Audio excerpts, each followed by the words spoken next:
This is part of the Amish and Plain Anabaptist Studies Association Cafe Speaker Series, which we normally do through Zoom online, but tonight we have an opportunity to do something in person. I imagine many of you are guests here this evening to this event. You are certainly most welcome here this evening, and we're glad you chose to come. Our very special guest tonight is coming from Serbia, Aleksandra Djurić Milovanović.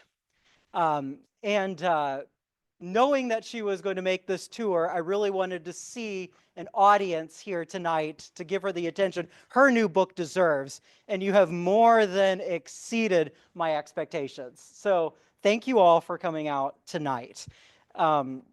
Just a little bit about the event this evening. I'm not going to say too much, but we'll just give a very brief introduction to orient people who may not be familiar with the Apostolic Christians or the Nazarenes, and then I will turn the time over to Aleksandra. My name is Corey Anderson. I am director of the Amish and Plain Anabaptist Studies Association. We are an organization of scholars and service providers and plain Anabaptist people, including Mennonites, Amish, Apostolic Christians and Nazarenes, German Baptists, Hutterites, and others who are interested in the social aspects, the study of plain people. I currently work as a postdoctorate fellow at Pennsylvania State University, where I am doing research on the Amish. If you want to learn more about our association, you could go to amishstudies.org. As well as on there, we will be posting a recording of tonight's presentation under our Apostolic Cafe section so that you could access it later on.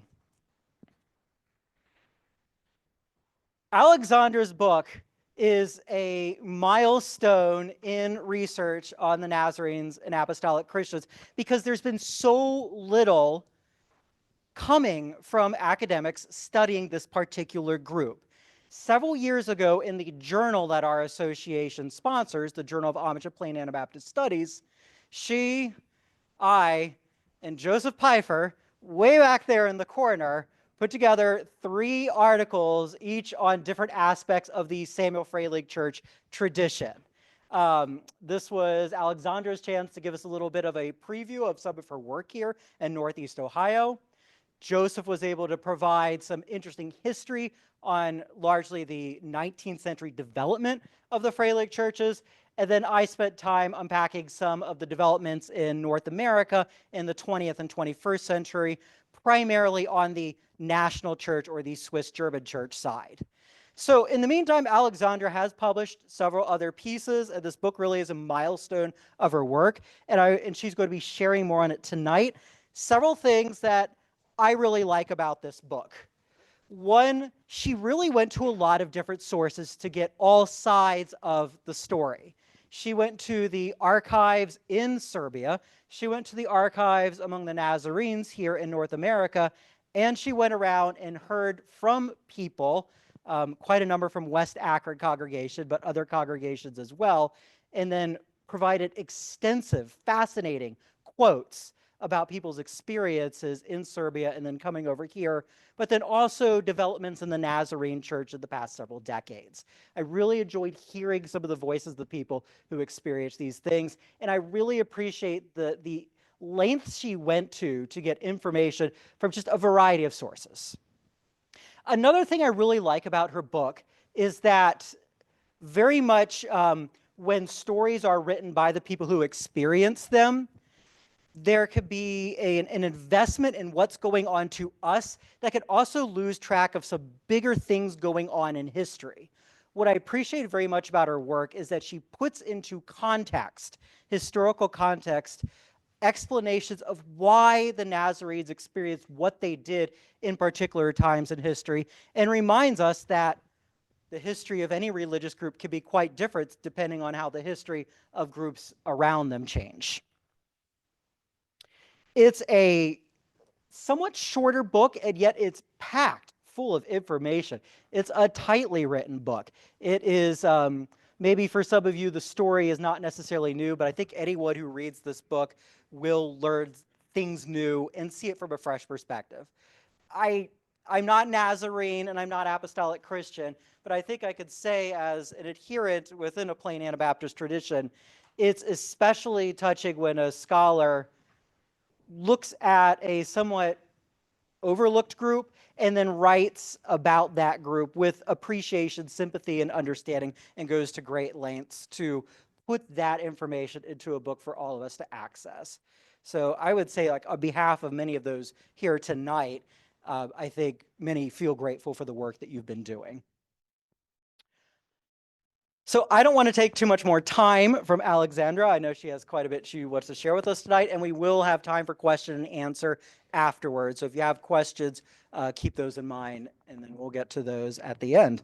So without further ado, Aleksandra.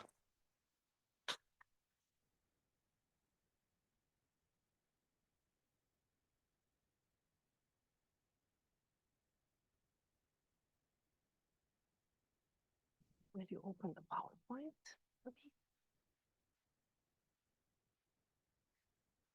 Share the screen.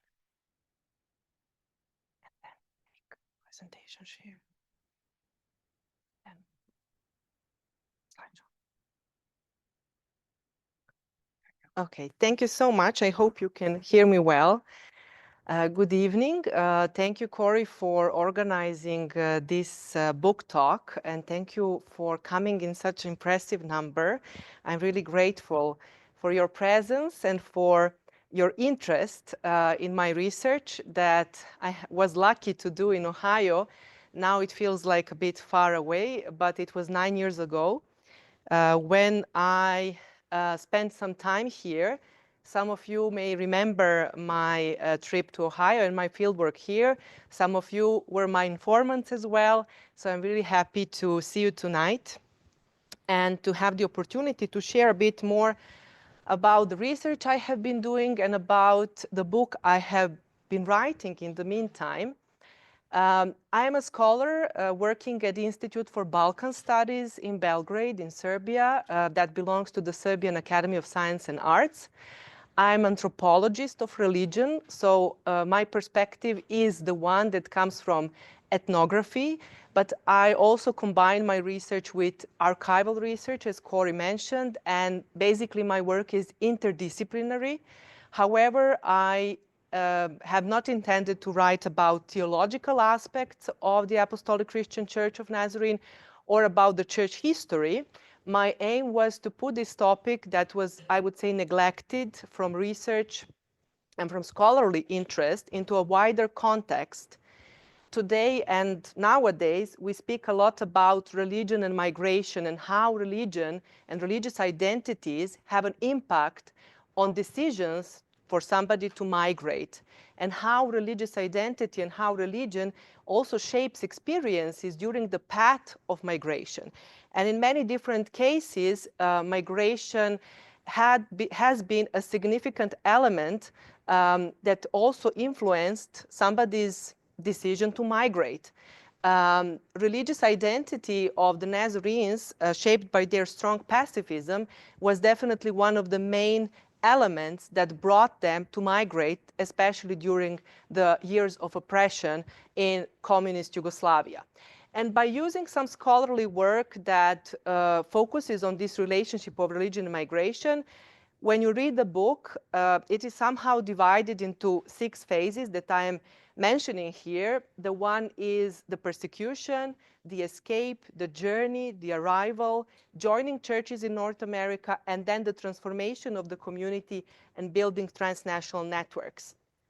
And for all these processes, I try to observe them in the lenses of different socio-political contexts, different moments in history when they occurred, but it also means that, especially the last part, transformation doesn't mean anything negatively. It means that churches here developed in different directions. They grew in different way than those who, comparison to the communities that Nazarenes left in Yugoslavia, present-day Serbia. And if you try to find a bit more sources, academic sources on Nazarenes, these 2 books were also fundamental for my research. The first one was written by Bojan Aleksov, and I believe that you most of you know this book. Bojan Aleksov is a historian who worked on the Nazarenes and the relationship, especially between Serbian Orthodox Church and nationalism until the First World War. So he basically doesn't go beyond 1914. His book is also published in Serbian, and I trust that some of you also have a copy in Serbian or in English. I remember some of my informants did mention his work. Also, The Believers in Christ is a book written by Branko Bjelajac, who is a church historian.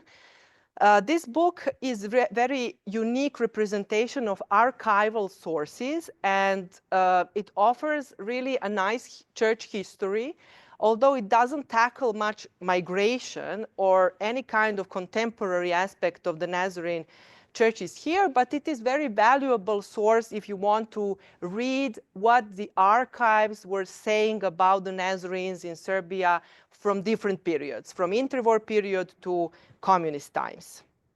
What I have done based on my study here was also that I have consulted in Virginia Historical Society what the Apostolic Christian Church Foundation records hold. So I went to Virginia and I found really amazing, amazing information on migration that complements the oral history part that I have been working in collecting the narratives and the stories of my informants here. But somehow, in order to have the puzzle, if you complete it, if you are really doing a research of one particular religious group, it is not only possible to include oral history, because those accounts are also parts of your selective memory. Believe it or not, but you are selecting what you are going to share, maybe not consciously with me, but you are selecting pieces of your memory, and you are sharing some accounts that you remember and that you find important. However, there are other elements that are very much relevant to the story that can be found only in the archival documents, because other actors were part of the wider context of migration of this community as such. So basically, the archival research complemented my oral history research, ethnographic research in Ohio, and it showed a certain, I would say, wider perspective on how the Nazarenes, how the Nazarene migration was supported by some of the very important humanitarian aid organizations, including the World Council of Churches and Church World Service. My research has been mostly focusing in this area, that I tried to target the places where I mostly had my interviews. I collected 25 interviews at that time in 3 different languages, because I also speak Romanian. Some people in Cleveland share their stories in Romanian, Serbian, and English. It has been a lot of work to transcribe these audio recordings and then to really put them into a context of a book analysis. But what is the job of anthropologist, as myself, that is also, I'm an outsider, I'm not a Nazarene. The only connection with the Nazarenes was that in the village of my grandparents in Banat, we had neighbors who were Nazarenes. So this is I didn't have any connection with the Nazarene heritage at all. So only by growing up in Vojvodina, by growing up in multicultural, multi-religious setting, and also studying minority groups from my very beginning of my scholarship, I engaged with the Nazarenes back in 2009, and then later on when I came to the United States. So these interviews, actually, that Corey mentioned, the voices that you can hear in the book, anthropologists tend to, at least this is how our profession and academic call should look like, to give the voice to the voiceless. That doesn't mean that you don't have a voice, but it means that your voice is put into academic discourse and into academic context. And then your words have a different, I would say, echo, and they resonate in a much wider context. So what you have shared now in this book can be read all over the globe, also by people who have nothing and no knowledge about your community and about your life. So I tended to take quotes from the interviews I have conducted and to put them into, as they are, of course with some language editing, to put them into the book as parts of transcript. So everybody who reads can have this kind of insider's voice, but of course the transcripts are, the pseudonyms are used, so there is no possibility that you can recognize maybe somebody, but there is no direct name who that person was.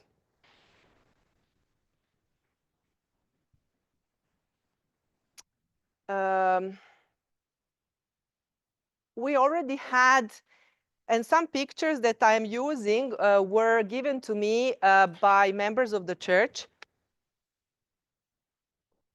also from different parts. I'm grateful also to one family in California, Mili Foglia, who gave me a lot of material from California, from Fresno, where we spent one Thanksgiving, me and my family, a few years ago on our way to San Francisco. And she gave me a number of amazing photos that I am grateful to include in the book and in my presentation. It doesn't move. Okay, now. So Corey already mentioned about the roots of the Nazarenes that I'm sure you know. I'm just briefly putting here the slide about the foundation of the Nazarenes in Switzerland, about I would say the context where the Nazarenes as a movement developed. And of course, there is always, when you say the word Nazarene, here in the United States, they always tend to mix it with the Church of Nazarene, and then I have to explain why they are not called the same, and it is the Apostolic Christian Church of Nazarene. It is not the same with the Church of Nazarene that comes from Wesleyan Holy Movement. So basically, you know that the German Pietism and Anabaptism are grounded in the foundation of the Nazarene Church. Fröhlich founded a community that was called Evangelical Baptists at that time, and the first time that the colloquial term of Nazarenes was used in Austria-Hungary was later on by those who spread the faith in Austria-Hungary, mostly by Lajos Henčej, who was considered to be a founding father of the Nazarenes in Austria-Hungary. In the context of Serbian Orthodox Church, Nazarenes would also be called new believers, but also with some kind of pejorative terms that we will see later, how the environment where the Nazarenes spread reacted to their, I would say, foundation of the churches in almost every single village.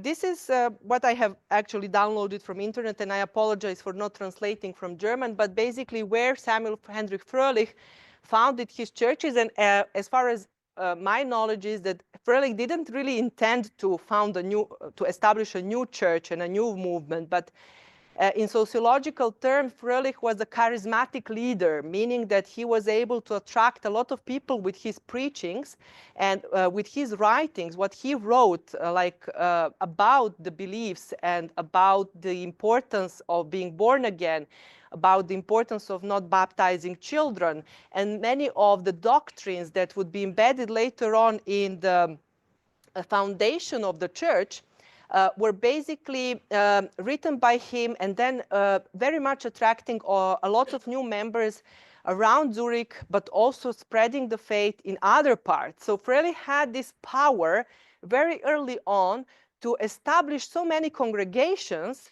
that was fascinating how his faith spread to Germany, to France, and also to parts of Austria-Hungary.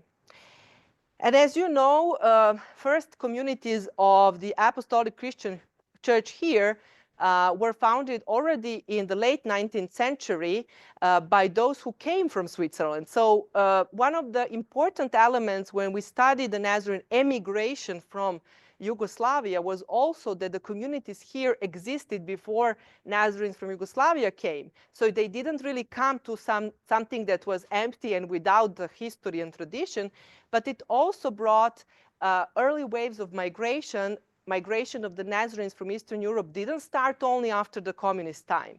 This migration also started quite early, when in general migration from Southeastern Europe to the North American soil started in the late 19th, early 20th century for various reasons.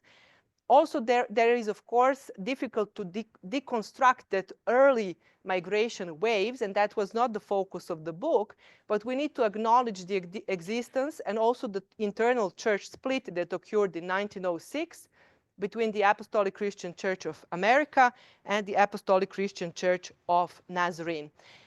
For Nazarenes, as you know, this is the most important, of course, Bible, but this is the most important hymn book that they are using. And why it is so important that we need to mention that these songs were translated by the famous Serbian poet Jovan Jovanović Zmaj, the most well-known Serbian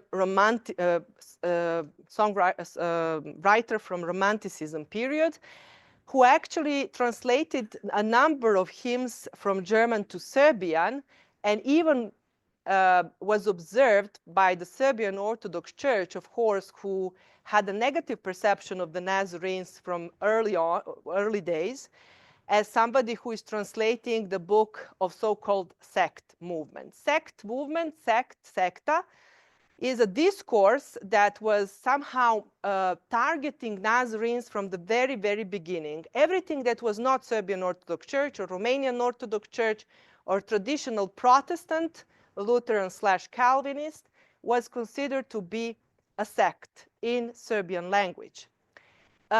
Sociologically speaking, the term sect isn't negative. It means to separate. However, this is not how the public discourse was perceiving the Nazarenes and we can read about this, and I will show you in newspapers and what church wrote. The Zion's Harp is the hymn book that Nazarenes used from early days, something that was very much important for their communal identity. Hymn singing is even nowadays so much important for church life, for congregation life, to come together, to sing together, to celebrate Christ together in different languages.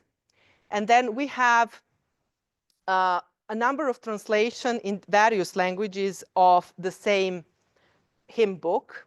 And I have some other slides where you can see. So you can see here, this is an article published in Serbian, in Politika. It is and now it is the most influential daily newspaper that is called The Fight Against New Believers. But new believers tend to sound a bit with prejudice.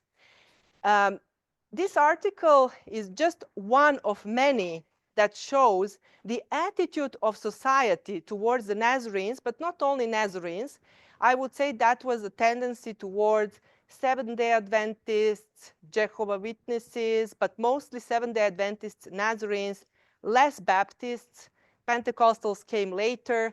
So at that time, especially during the wars, and especially after the dissolution of the Austria-Hungary, when the new state was created, the Kingdom of Yugoslavia, the Nazarenes were in very difficult position. First, as pacifists and not willing to serve the army with guns, they were directly in confrontation with the state from early days, even in Austria-Hungary. But then in the new state, when the new state was forming its identity as multi-ethnic and multi-religious kingdom, not willing to serve the army and not willing to give an oath to the king was considered a disloyal act, as somebody who is not respecting that state. So this kind of miscommunication, I would say, between the state, who was not able to understand that the Nazarene identity lies in their pacifism, and their willingness to serve in non-combat units, was not something that the state wanted to consider. They would put a lot of pressure on Nazarenes by putting them into prison from early on.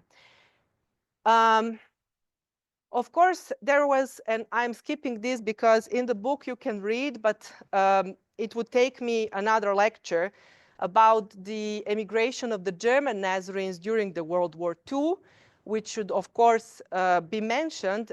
In the book, you can also read about that because there was a big German, as you know, big German Nazarene group who emigrated during the war.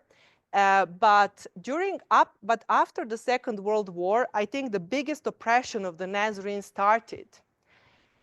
What was the difference? First, the Nazarenes were divided in 1946 on the question about voting. And as you know, and as you are familiar with Milovan Doroslovac and his movement as a more, I would say, radical movement in terms of not willing to take voting. And there was another, so internal division of the Nazarene community affected a lot their, I would say, positioning as well with the communist government, because then the state saw that they are internally not getting along and there are some differences between them. And then the state tried to convince, and I'm reading in the archives a lot of documents where the state officials are having meetings with Nazarene elders trying to convince them, serve the army now and then you believe in whatever you want afterwards. So these kind of stories you read from documents, like just serve the army and after the army you can be a Nazarene as much as you like. This didn't really work in reality, of course. The state officials didn't understand Nazarenes. And of course, Nazarenes didn't want to be persuaded by the state in that way. So what the state did is to put more pressure on the Nazarenes, thinking that then the others would feel frightened. Maybe the others, when they see that they are sent to Goli Otok or to prison sentences 2-3 times, they will be afraid to be Nazarenes anymore. So stories about Barren Island or Goli Otok, for you, maybe for most of you are familiar that was the, like Gulag in Russia. So that was the worst communist prison in Adriatic Sea that was mostly for political prisoners that were against after Tito split with Stalin. So that were so-called conformists. However, a number of Nazarenes, and this is a document from the archive of Yugoslavia, maybe you recognize some names here. These names here indicate where the person is coming from, what region, Bačka, Banat, Srem, Baranja, and how many times, this line here, this person was convicted. So you can see some people were convicted 3 times, some 2, some 1. Later on, there is also a count that there is a 4th time. And the state, what was the aim of the state policy? The aim was to try to unmotivate Nazarenes to continue with their pacifism, like putting them into Goli Otok and having very strict prison sentences. One of my informants, Žarko Vukov, shared with me the verdict of the military court. This document is basically unavailable if you go to the archives. Archives of military records in Serbia is closed. So I was really trying hard to find documents. And this is for the Nazarenes at that time. This was like, unfortunately, identity card for their immigration, because this is how they would be able to prove that they were sentenced to prison and then to ask for asylum later on for immigration. So basically, this document was kept in families as something very valuable. Because without this piece of paper, many Nazarenes in 60s would not be able to escape to get asylum later on. And this was a proof of how Nazarenes proved their time in prison. I'm putting here a quote from the interview that I would like to read. I was in military prison in Zagreb. There were criminals, political prisoners, and the four of us Nazarenes, one from Zemun, two from Kovin, and me from Bačka. They transferred us, tied us up, one on one side, another on the other side, and put us on a train straight to Rijeka. And when we arrived in Rijeka, we were put on a boat to Goli Otok, tied up the whole way. By law, even animals must be untied on the water. Then my question, how long did you travel by boat? An hour and a half. I had a clear conscience. The first time I was there, they asked me why I was so cheerful. I said, nothing is bothering me, you understand? They didn't allow two Nazarenes to be in the same room. It was all kinds of crime. One guy asked me, who did you kill? They couldn't understand why we are sentenced. When you arrive at Goli Otok, were there many prisoners? Oh, yes, there were definitely over 2,000. Were there many of you in one room? Goli Otok was still being built at that time. It was a canyon. There was a kitchen, then storage rooms, and then they would, for example, clear everything and build a building from the stones they cleared. There were 10 buildings, and the prisoners were divided according to the severity of their crimes. And the Nazarenes, were they together? Yes, we were together there. Did you find the Nazarenes who were already there? At one point, there were over 40 of us. How many years did you spend in Goli Otok? 3 years. Were most Nazarenes sentenced to that long?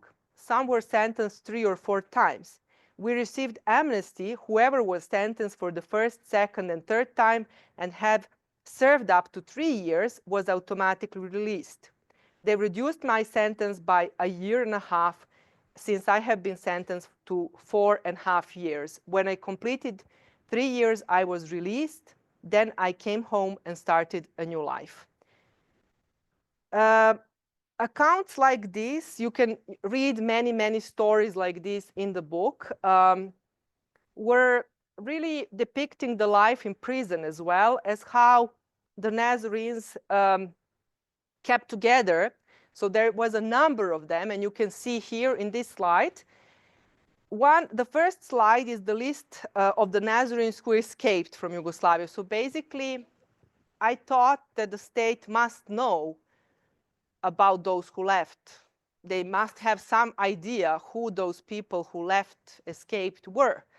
And definitely they did. So in the archives of Yugoslavia, you can find documents, you can find names and records. I don't think there are records of all the Nazarenes who left, but at least some data can be found in the archives and the names of those who left and the city they're coming from. And in the second document is again the list of the Nazarenes from Barren Island or Goli Otok prison from 1961. And you can see here that even some of them are sentenced 4 times. Maybe you also recognize some of the names here.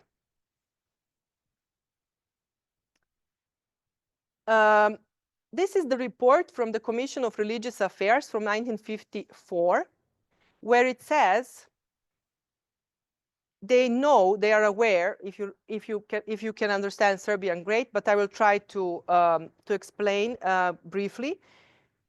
A number of Nazarenes are trying to avoid military, serving military, and 50 of them escaped. 50 also, they were stopped, they were caught in that attempt.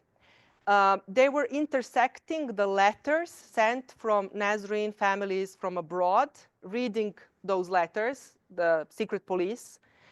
And they say the cousins in these letters are advising to wait for some time because the problem will be solved. There were a number of attempts of Nazarenes from different parts of the world and also from international organizations trying to solve the matter of prison sentences for Nazarenes without any success. But then it says the latest attitude of the Commission for Religious Affairs is that the Nazarenes should be sentenced, this should be sentenced as military crime, and they should be definitely put in prison for even longer period of time, even more severe sentences to be put on them. So this is when, from 50s to some maybe 1965, when the hardest oppression period for them started. So as I said, many international organizations were trying to alert about this situation in Yugoslavia, trying to raise awareness that religious freedom, of course, during the communist time, we cannot speak about religious freedom, but human rights, at least human rights, at that time, Geneva Convention for Human Rights was already in place. Yugoslavia, as part of that, was already obliged to go along with them, with the rules of that convention. And they are trying to raise awareness about Nazarenes. So Amnesty International is writing a number of reports highlighting and saying this is completely non-political religious sect, which forbids its members to handle any object which could be used for killing. In recent years, Nazarenes have therefore refused all combatant duties in the army, and for this have received lengthy terms of imprisonment. When the Nazarenes decided, number of them, to leave the country without passports, so we need to understand that those who didn't serve the military, especially between 1955 and 1965, did not have a passport, the so-called red passport, Yugoslavian passport, which allowed free travel to Italy and Austria. Most of them had to escape walking, using train and then walking across the border. And when you read these accounts and stories, how they crossed the border, you open up a new world. Stories how people really, of their resilience and their persistence, how they wanted desperately to go out. My informants mostly mentioned these camps. I'm not sure, probably there are others, but San Saba was mostly mentioned, then Capua Caserta, then Latina was also very frequently mentioned in Rome, and Asten in Austria. What was interesting, and you can see here San Saba Refugee Office, you can see how many international organizations were involved in the relief program where the Nazarenes also were part of. Especially the World Council of Churches, which you can see here, their welfare program was facilitating the emigration of most of religious minorities, not only minorities, persecuted Christians during the Cold War time. You can see here one account of one of my informants who described his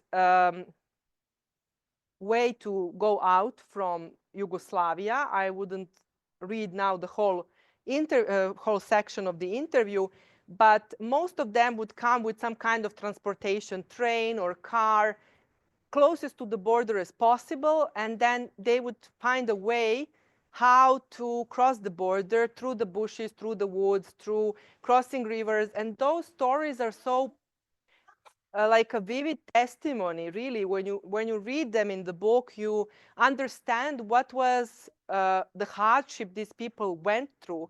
But it also reminds me that this kind of persecution due to religious identities that we share and beliefs that we share are present even nowadays. I have the feeling that not much changed.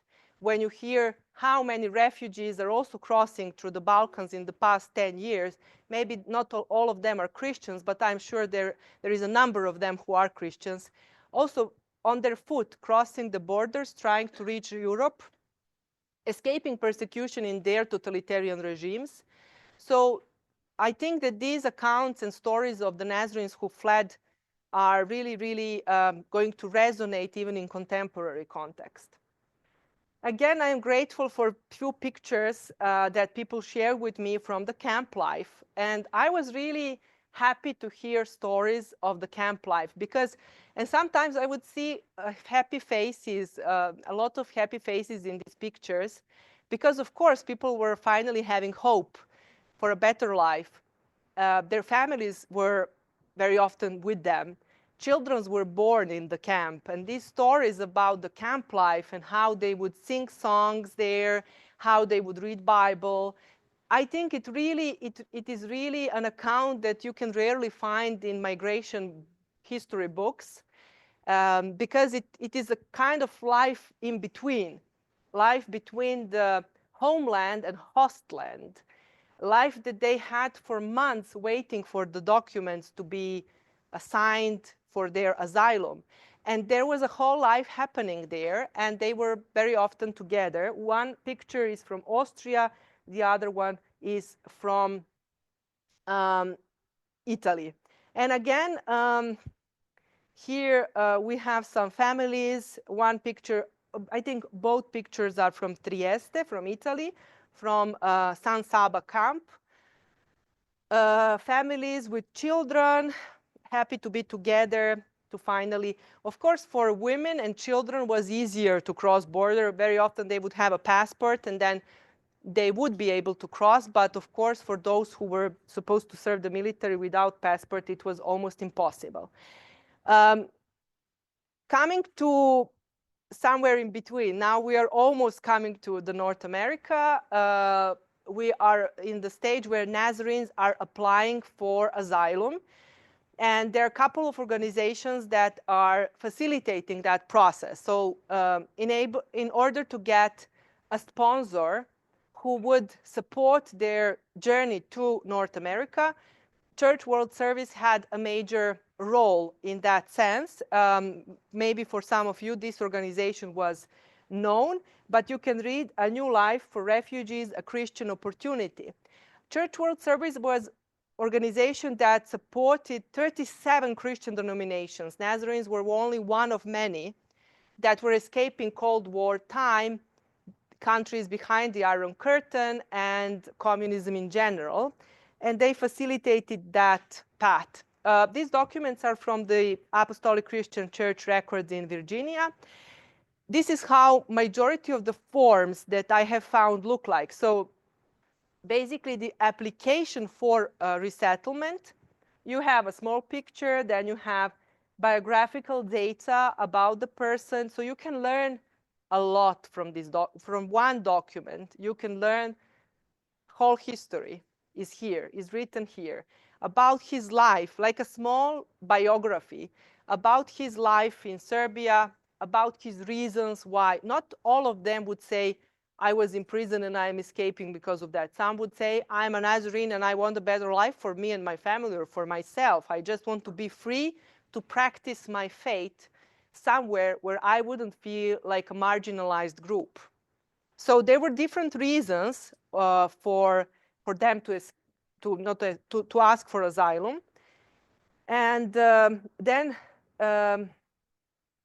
you would have, in the end of this document, you would have like a kind of evaluation of application, what this person who is taking data about this candidate is thinking about his application. Is he potentially a good immigrant? Is he willing to do some job? What kind of jobs is this person willing to do in, for example, Mr. Olas is very anxious to integrate to the United States, to emigrate to the United States, where he hopes to be able to start a new life working peacefully. Some kind of evaluation existed. Again, one account about a person, I will not read the whole interview, but person who was sharing how it was even good if you would find a job and work something during the prison years. For some of the Nazarenes that I have interviewed, was very helpful to work on their skills during the years in prison. And then often they would come here and then they would be able to, I don't know, work as, I'm not sure in English what is the word for table maker. Kako se kaže stolar? Yes. And some of these kind of skills that they would gain during the prison years, that then they would be able to work with this. Again, the interview part that was shared to me about the waves and when the migration took place, and then mentioning the Church World Service and how they organized. But here, again, this small part of the interview tells you also one part of history. It tells you how the emigration functioned. It tells you that you needed to find a job when you come here, and then a place to, and that also the person who is guaranteeing for you is making sure that you had a job, a place to stay. And in the meantime, they told us how much we own for transport, but also they give us time. So you have enough time to earn money to pay back. This is how it functioned. You probably know this better than me. And there was also a period of time when you couldn't emigrate directly to the United States, and then some people went to Canada, and then later on came to the United States. Also, some people went to Australia.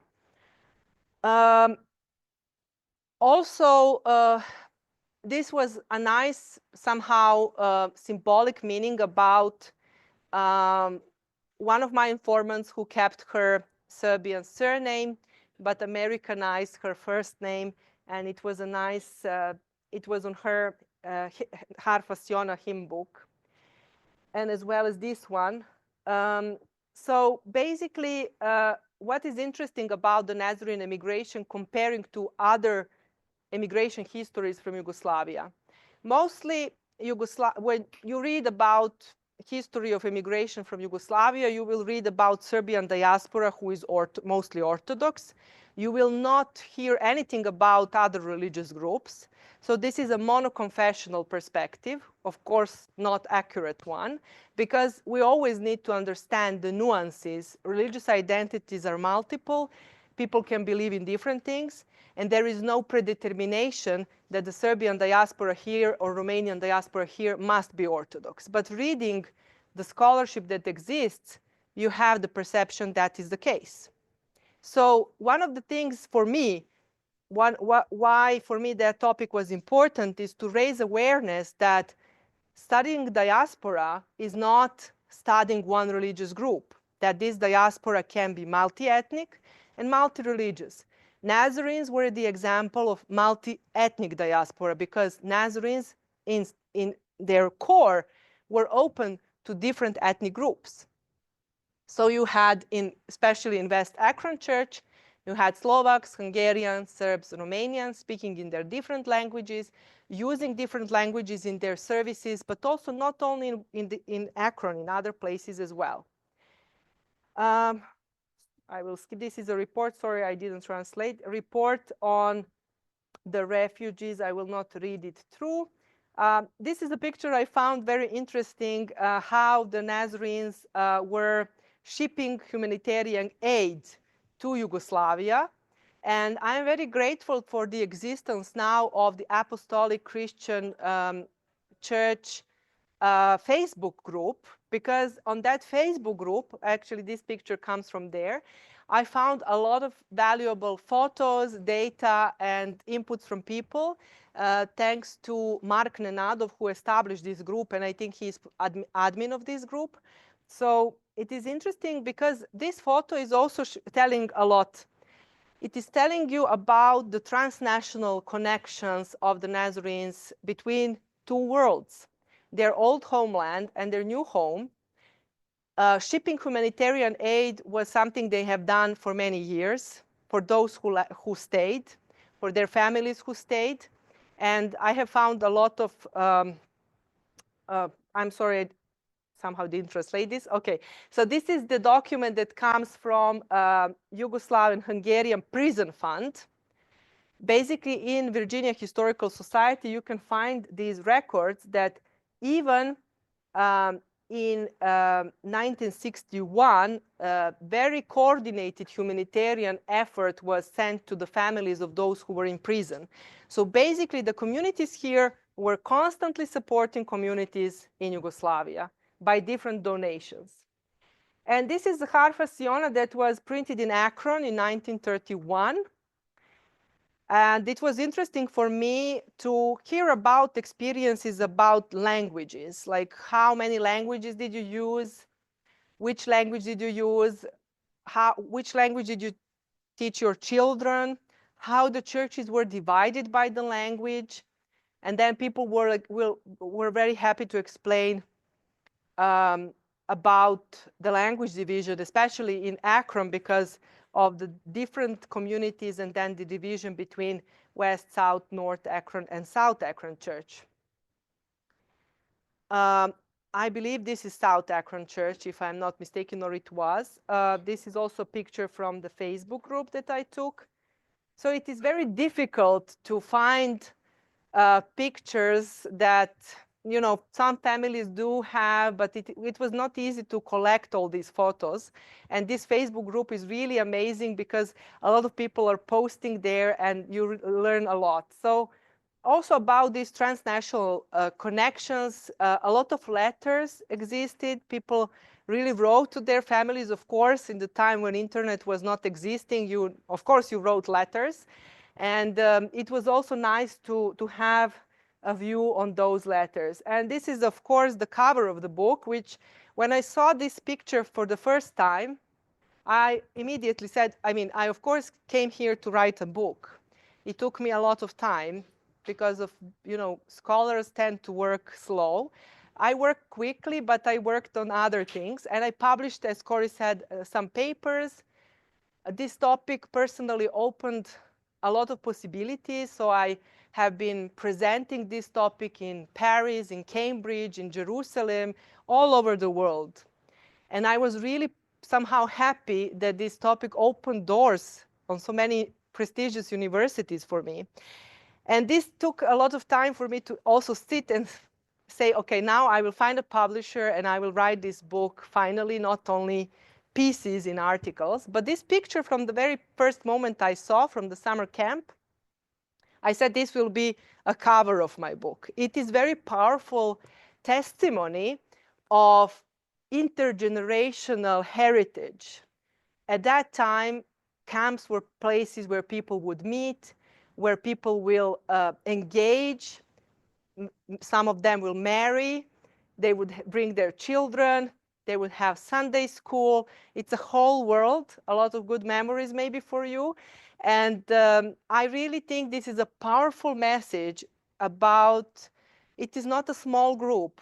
For anthropology, there is no small, like we study small communities. This is not about numbers. It's about people who identify themselves with something that they, of course, think that this is part of their identity. This is part who they are.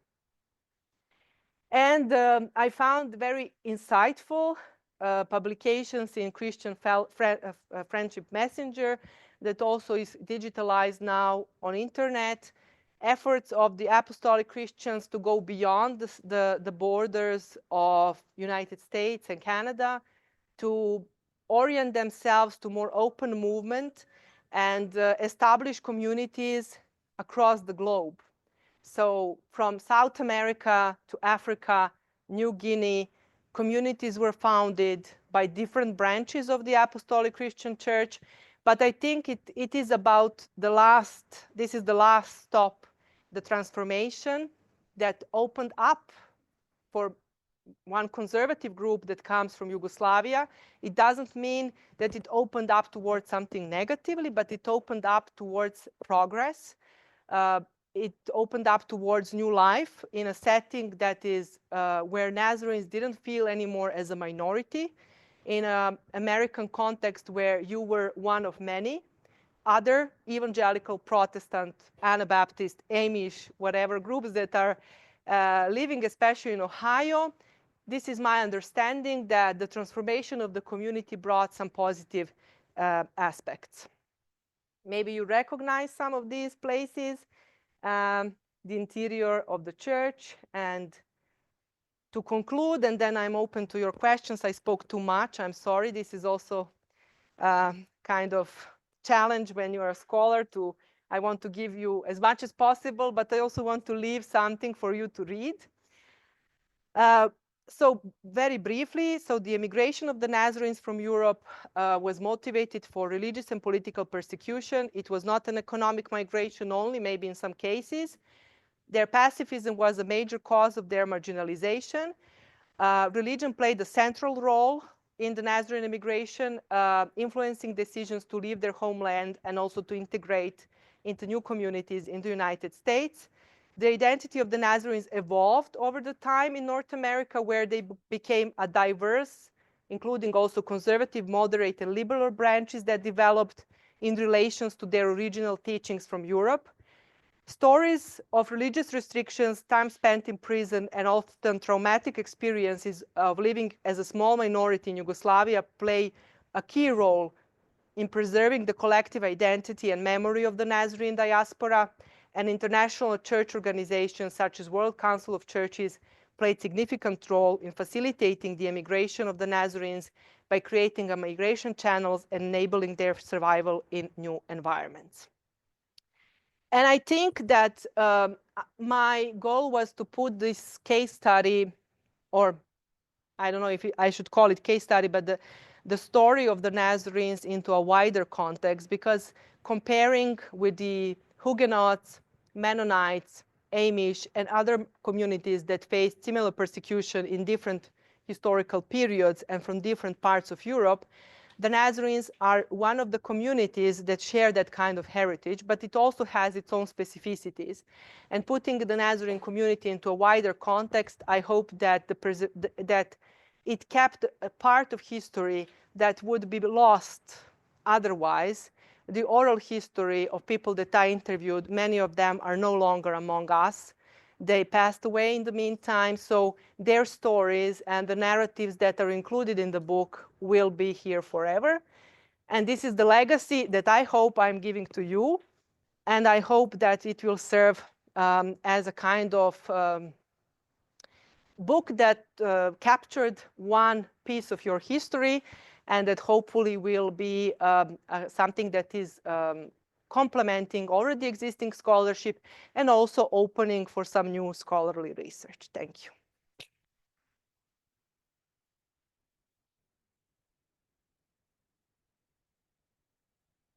Thank you, Aleksandra. It was far too short. There's some fascinating stories in her book.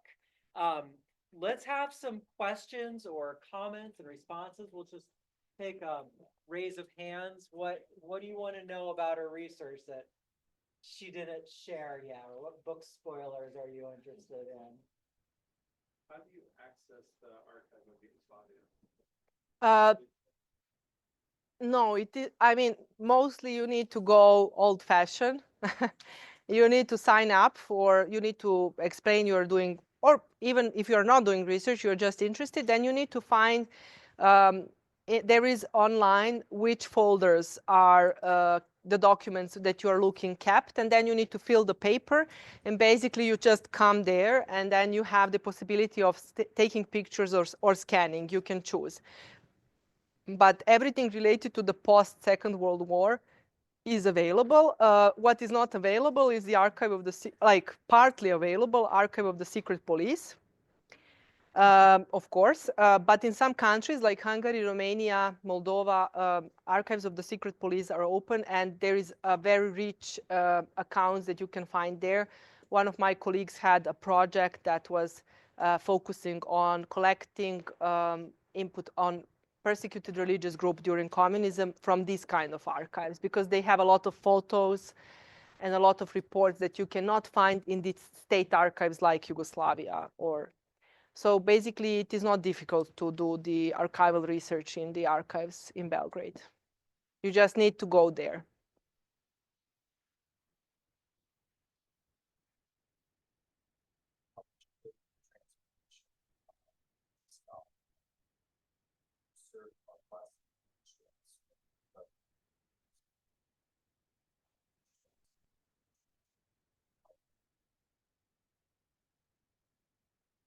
I think what happened, like for the, I think Nazarene case is not isolated one. I think that mostly communities that migrate and have faced influences of different, of the society they are integrating, they tend to diversify more than to be isolated because of the impact of the environment you're living in. So you are faced with the influences of other religious groups, or maybe somebody who is similar to you but not as like you, and then you tend to maybe go to more liberal way, or maybe you become more conservative, but the setting is having the biggest impact on every community that lives in diaspora. The environment and how do you feel in relation to that environment impacts you.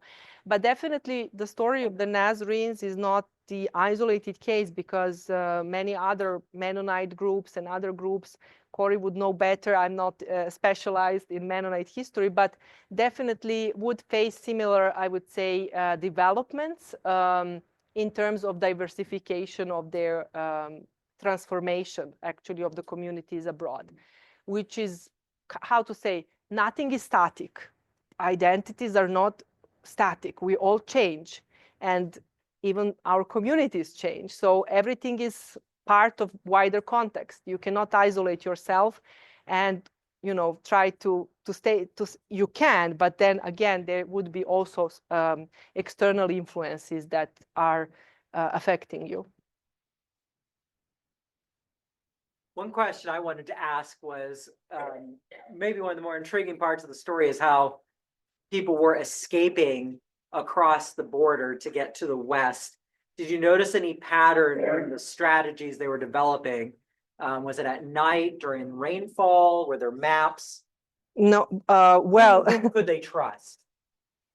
they would trust stories of others who escaped, and then they would say, my relative went and that he knew somehow to navigate, to coordinate. And there was one story that a person telling me, he asked somebody on his way during, he was trying to hide behind the bushes during the day, but it was of course difficult to walk in the woods during the night for them.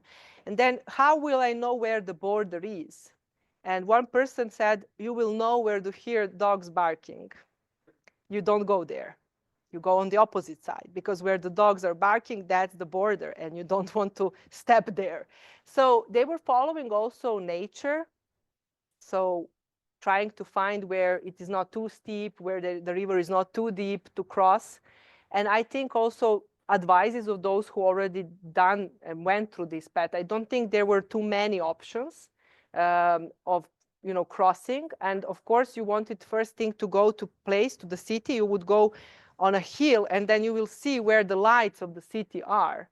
You will know Trieste is there, for example. So they were following the environment they were surrounded, and then that would also navigate them, of course, in time without internet and possibilities to follow any map.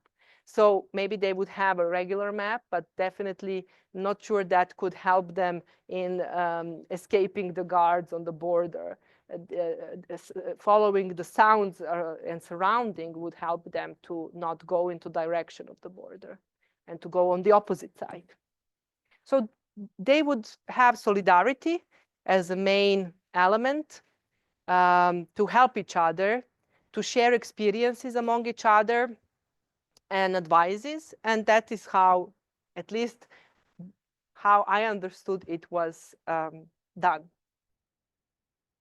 Yes. I don't know if there is somebody asking online. Okay.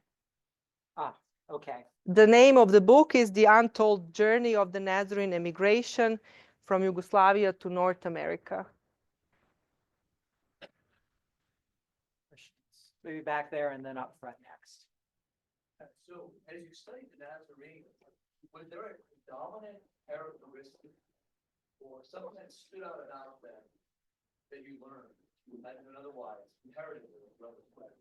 So the question for those on Zoom is if there's something that stood out about the Nazarenes as a people in comparison to other groups that you noticed. A very high morality, of people that I met. Like, they're very moral people, and although very closed for me, that I'm an outsider. But once you gain their trust, then they're really, really good people. And it is not just saying because the audience is coming from the community. I don't want to buy your trust, but in general, very warm people that I learned so much, my family as well, just by spending time with Nazarenes. It opened so many new perspectives of how you should behave, how you should treat others, how you should be generous, how should you respect others. I mean, all Christian values that we should all share. So I had a book talk in the Serbian embassy a few days ago in Washington, which was for me a kind of quite a milestone that, Serbian embassy is really hosting the book talk on the Nazarenes. And some of the people here were also participating, and Joseph was one of the speakers. And then the moderator in the end said something that was a bit, it was cute somehow. She said, well, after hearing all these stories, I think we should all be a bit of Nazarenes. And that was so somehow, for me, that was, she said it really honestly, because they didn't know much about, and what I said, I think what we need in any subject that was under research or that we have prejudices about is the knowledge. Like, we need to learn to be able to understand. It doesn't mean that you should convert. It doesn't mean that you need to become one.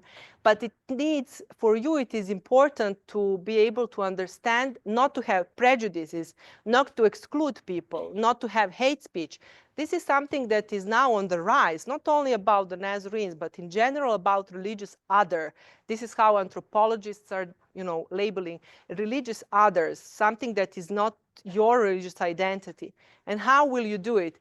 But by only creating a knowledge that is based on truth or on objectivity as much as possible. Of course, scholars are trying to be objective, but in the end, you will always, if you spend time with the community, you will always have a personal relationship.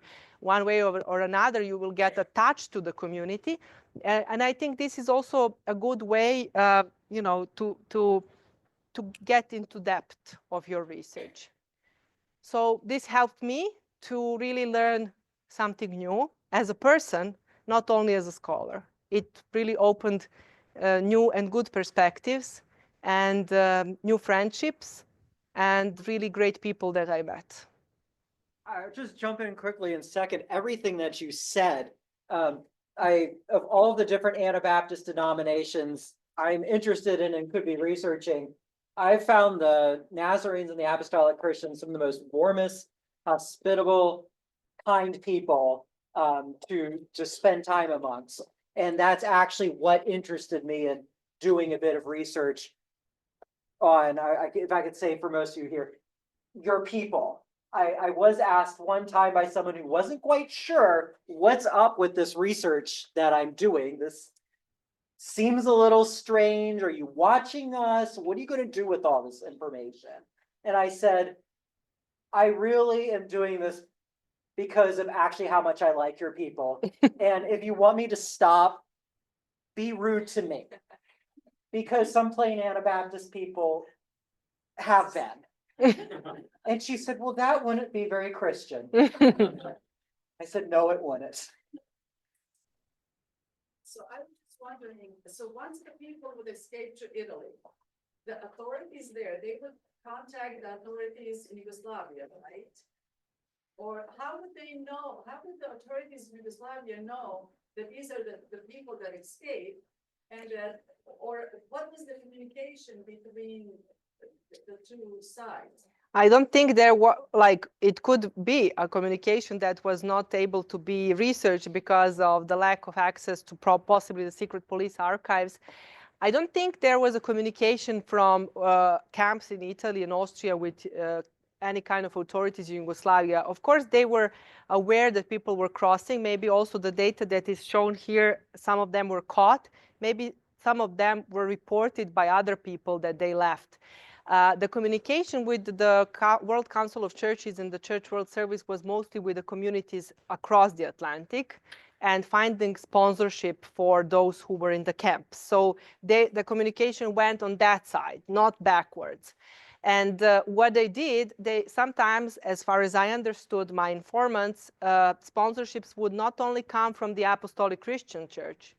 Some other churches would sponsor Nazarenes to fly across the Atlantic and to come.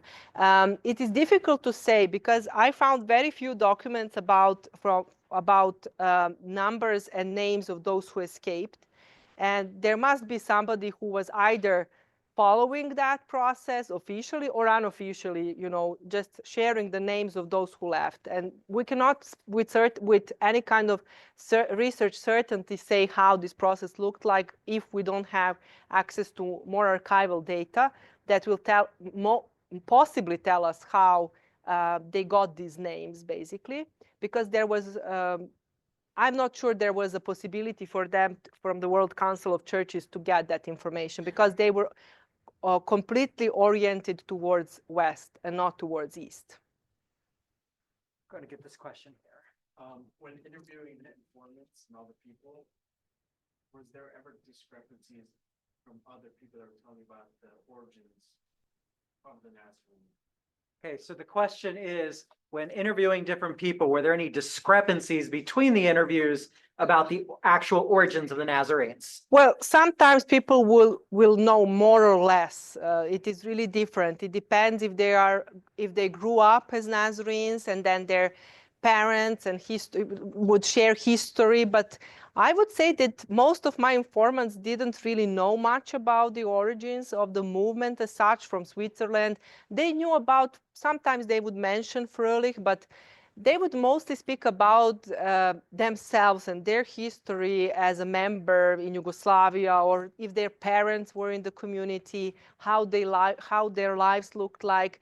They really didn't go into wider historical context, at least, or maybe I was not asking questions about this, because for me, it is always the life story that matters, and each individual story was important to hear. So I would spend 2-3 hours listening to one. So I start, where were you born, and who were your parents, and did you grow up as a Nazarene, you know, from the very beginning. So I don't start immediately asking them about, do you know where the Nazarenes come from, or do you feel like you are part of evangelical Baptist Fröhlich community? I don't care about that side as much as I care about their personal account and testimony of their faith and their life through that, and their, you know, history, family history, through their own personal story. I have a question. So between like the Nazarene and the Apostolic, when did they ever, would you say, split, or were they always connected, or what's kind of like that history between both of those, like Henry and Fröhlich? Well, the question is there a short, big umbrella history you could give of the divisions among the Apostolics and Nazarenes? Well, I'm not sure I can give a short answer. Well, basically, the Apostolic Christian Church of America existed when the Nazarenes from Eastern Europe came. And this division occurred very early, as I said, 1906, when the Apostolic Christian Church of America is a more, you know, bigger group, and most of them came from Central Europe, also had a number of converts here among Mennonite, Amish, and other groups that joined the Apostolic Christian Church of America. And then the Nazarenes who had, what were their differences? Some of them, they say, some were against mustache, some were against like different head covering, not against, but different ways of head covering, then different ways of dressing. So there were some differences, but for me, I think also what I learned is that their differences are also coming from the experiences that are different. The Nazarenes coming from Southeast Europe bring with them a bit of this traumatic narrative of persecution that the Apostolic Christian Church of America didn't have. They had a bit, you know, different positions.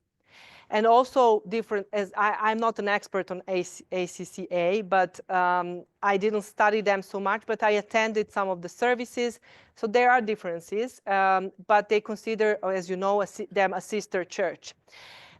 Intermarrying each other's, yeah, I think that connections existed. Also, Apostolic Christian Church of Nazarene is much diverse in ethnic sense because of the heritage of Austria-Hungary and existence of the community there. So that split occurred early, but this doesn't mean that these two communities are very different. From my perspective, they have differences, but they are under the umbrella, I would say, of Apostolic. They come from the same source in Switzerland. They come from the same founder. And of course, by the time, there were some differences that made them divided. Yeah, thank you. It's a tough history. I put the web link up to the issue of the journal, and you could get articles there for free for the Journal of Amish and Plain Anabaptist Studies. Volume 6, issue 1 is where Joseph, myself, and Aleksandra each published an article, and it's going to talk more about that very history you're curious about. You're welcome. See a question over here. The attitude of the state in the former Yugoslavia, how did it change over time by, backing off of the persecution of the Nazarenes? Was it because they saw they're not a threat to the state, or their internal, what they're going through in the state? First of all, Maybe you could repeat the question. okay, how the state policy changed towards Nazarenes, basically that would be the summary in terms of their persecution, how their position changed over time. First, we need to understand that most of the Nazarenes left Yugoslavia. The Nazarenes are a very small group in Serbia, not more than 1,000, even less members. By the time the Nazarenes could live in their faith freely, that was the time in almost after 1995, after the wars, when the mandatory military service was not in place anymore. Now we don't have. There are some rumors that they will open up again with some short obligatory military service in Serbia, but this is not still in place. Basically, after 2000, and based on the law on religious communities that was in place in 2006, the Nazarenes are classified as confessional community, which means they are recognized by law, but they don't belong to 7 traditional churches. We have 7 traditional churches. Among Protestants, those are Slovak Lutherans and Hungarian Reformed Church. Of course, Serbian Orthodox Church, Catholic Church, Jewish community, Islamic community. But the Nazarenes are recognized as one of confessional communities, which doesn't really mean a lot. At least they can officially register. They can, as a legal entity, they can exist as a church. But this doesn't allow them to have any kind of religious education in schools, any kind of use of budget, of the state budget, for example, salaries for like priests that would usually have, any kind of financial support from the state. But mostly they would not be allowed to go, for example, officially in the prison or in the hospitals as the traditional churches would. So that's the difference. They are one of 16 confessional communities. I don't think there is now some kind of a negative discourse towards Nazarenes. First, they are almost non-existent, not visible. They're quite closed community that is not publicly engaging so much. So they are not perceived as a threat, because I have the feeling they're not even perceived that they exist so much. And if this is not, like, if there is not some of us who are writing about the Nazarenes, I don't know how much they would be mentioned. There are few, of course, and there are few active congregations, communities that have bigger groups, but I would say this is a community that is a bit in the process of like either static process or dropping with the membership. There is a question on Zoom from Mark Nenendorf. what aspect of your project with this book was most challenging? Did it ever feel like you couldn't complete it? Oof, a hard question. Well, I got a contract from Lexington Books, which is a good publisher. I also thought it's a coincidence. We lived here in Lexington when we stayed. And I said, okay, maybe this is a good sign. It was not easy as a non-native speaker to write a book in English. So this was the first time I started the writing project in English. With a colleague who was proofreading every chapter, but writing a book is not like writing an article of 20 pages. It requires a lot of self-discipline. And of course, my husband knows the best how many late night hours I would spend typing and trying to work. Sometimes you feel like you don't have much to say and that you are left without ideas. But I was really persistent when I started to finish it. So it was not easy and it took a lot of time. And I felt it is not enough and somehow that it needs more information, and I couldn't really find more new information. Mark's group on Facebook did help me a bit.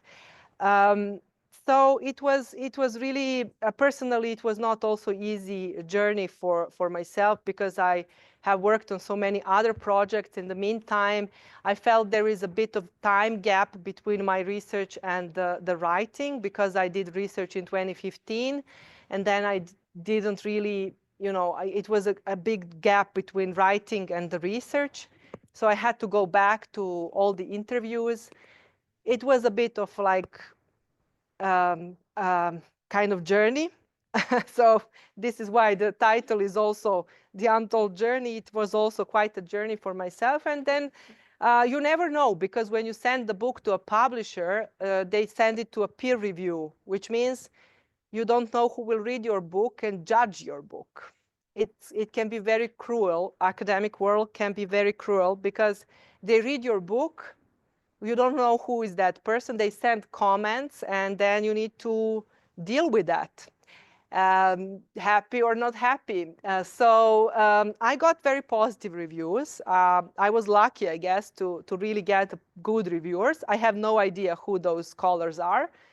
And then there is a whole process of a book production. So it takes approximately 1.5 years when you submit the manuscript until it is really published. And then until it arrives to you, it takes even more. So 2 years maybe of like process of just publishing and then writing. So it is 3 years of work, I think, 3 years. And plus the research, so it will be even 4 years or even more. So it's a long process. As you know, it takes time. Question. The sense of the prison experience, like, was this, what was the experience like? Did they have visitors? It almost sounds like this was maybe on an island. Is that it take a boat there? How young were these men that were going off to prison? They were young. So could you provide some Okay, details about the the prison experience? Yeah. They were young. Of course, at that time, after 18 years old, you would be called to serve the military. I'm not sure about, I think there were visits for the Barren Island, as far as I remember. I know they were receiving packages from their families. In other prisons, they would allow for some visits. It depends also if they were married or not married, and sometimes, but they would definitely receive packages from their families, and then they would exchange letters as well. I'm not sure if these letters were opened before they would be given to the Nazarenes in prison, probably. One of the things why the state was also so hard on the Nazarenes was their international connections. At that time was really particularly important for the state to follow any kind of international contacts that one community had. And on Barren Island were also the Adventists because of their refusal to work on Saturday and to attend the school. And among Seventh-day Adventists were also some pacifists. So Nazarenes were not the isolated case, but they were maybe the most numerous one. So the other religious minorities which had some confrontation with the state would also be in that prison.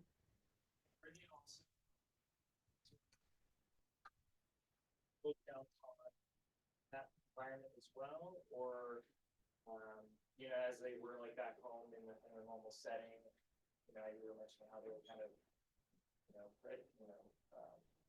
being prejudiced against. I don't really know that. I think some other prisoners, depending on where they are coming from, they would know who the Nazarenes are. But if they would come from south of Serbia, where they have never heard about any Nazarene group, maybe for them that would be a surprise why somebody is in prison for not carrying gun. I didn't really question the inter-prison relations. I would say that it really depends. I think that Nazarenes also kept together quite a lot. They wouldn't really have a Bible, but they could maybe, sing together sometimes or gather together. At least there was some kind of fellowship among them. But it really also depends on which year we're talking about. So some years were more hard for them. Then when the amnesty was in place, that some of them were released before the time. There are several books that from the people who experience these things, who describe their time in prison, that are just fascinating accounts. I'm thinking one is Choosing to Suffer Affliction. Yes. Or there are other titles I'm not thinking of, or where can we refer people to find these books in this area, if anyone knows? Stories of Faith and Courage. Yes, Stories of Faith and Just Courage. the store in Rittman maybe has several of those books. What's the name of that? Salt and Honey. Salt and Honey in Rittman. If I would think if anyone has those books around here, they would. Any other questions? We're scheduled to 8:45. We can take another question. Yes. Is there anything else in the works as far as the Nazarene and considering continuing any of these? What else are you going to be researching? Well, I got this question today as well, and I was not sure. I was really fascinated by the work of the Apostolic Christians in Zambia. And I know from some of my informants who supported different activities there, I was really interested in, this kind of outreach mission work that evolved over years, and kind of community contribution of the church, because they have built, probably they have built a school for orphans in Zambia, and this could be an interesting subject to contribute to the transformation of the community. I haven't been also doing anything with the communities in Canada or other places. That would be maybe interesting. My idea, and I don't speak German, unfortunately, would be also to go to Switzerland, to Zurich, to the ETG, institute, or actually the even South, yes, they have probably information about Hillfed that maybe would be, complementary to what I have been doing. I wouldn't go into migration subject anymore, but maybe adding about these missionary outreach trips that contributed to the transformation of the community, among other topics that I'm doing, because this is only one aspect of my work that, of course, is the most important one and the biggest one, but I'm also working on other topics that are complementary, but not only focusing on the Nazarenes.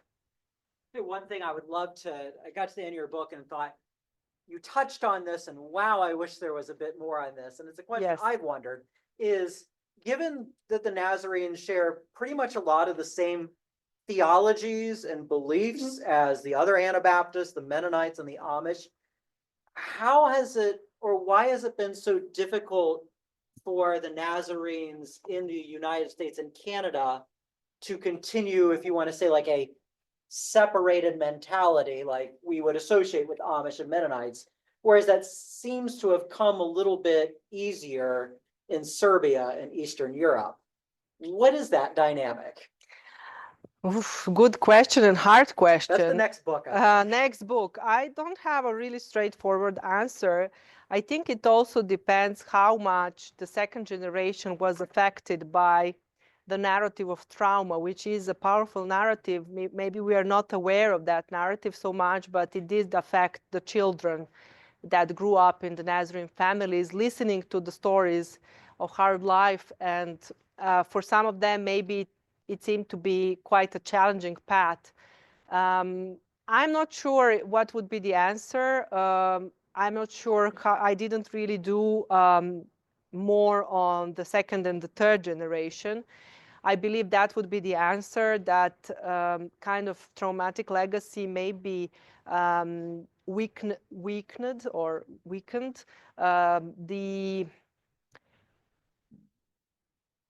I would say their not dedication, but their, I would say, persistent to keep the same legacy. Maybe they joined some more liberal branches. Maybe they stayed, but it is really something that I couldn't say for sure because I haven't done that part of research. Maybe they found themselves to be part of that kind of missionary element of the apostolics who went beyond the borders of the United States and founded communities, or at least supported communities in Brazil or in Zambia or in Ghana. So this is the part of the story that I only hinted in the book. And I didn't have too much information. I had some information thanks to email exchange with some people that are in these countries and working there, but I didn't really have a possibility to interview them in depth. It's a tough question. Yeah. I know I would also like to hear maybe in another book more about the landscape of present day Nazarenes in Eastern Europe.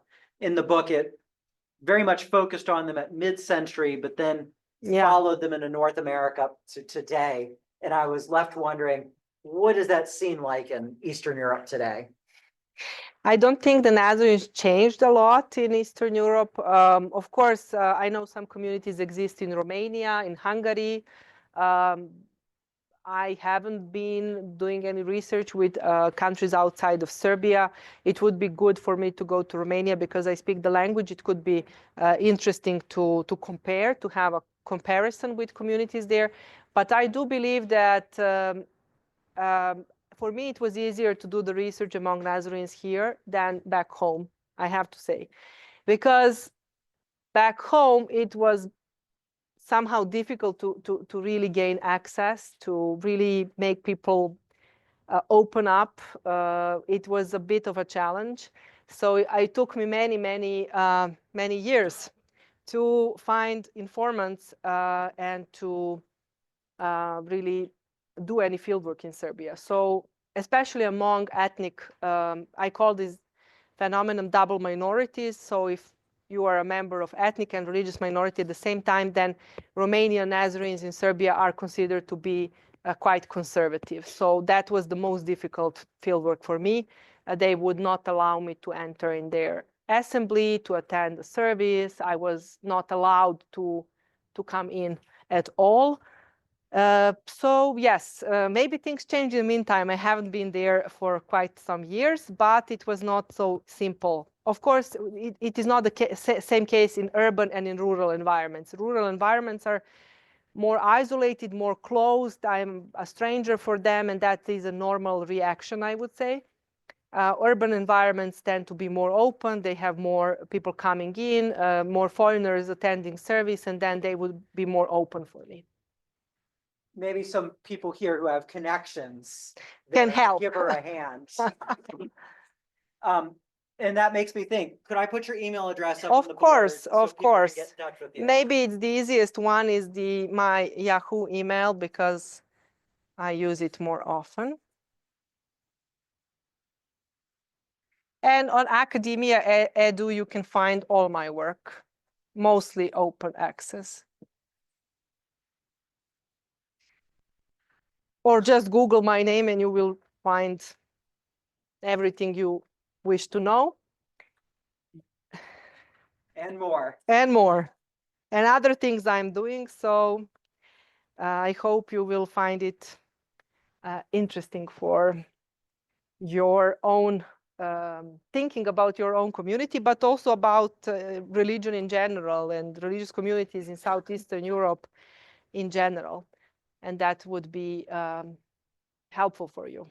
I realize there may have still been a couple hands out there yet. I want to acknowledge those, but also say that we are at time now, and I want to give chance for people to head on home who wish. But I think there'd be a little bit of time they could linger around. But she has had a long day too, and I think eventually does want to scoot out of here and get to her lodging tonight.